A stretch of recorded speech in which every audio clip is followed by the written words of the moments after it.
जगाच्या पाठीवर एक माऊली असे झाले की त्यांच्यासाठी भगवंतानं रडावं, जगासाठी माऊलींनी मागावं.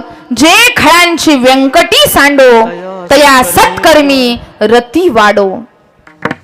भूता परस्परे जडो मैत्र जीवांचे.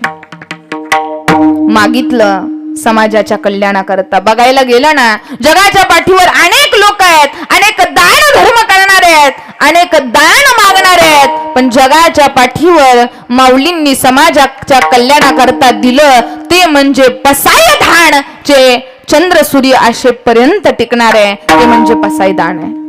पसाय दान जगाच्या पाठीवर माऊलींनी सर्वांना करता दिलं. म्हणून हे भगवंताचे उपकार आहे. म्हणून भगवंताचं नामस्मरण करत राहा. त्याच्या नामस्मरणामध्ये एवढी ताकद आहे. सत्य साच खरे नाम विठोबाचे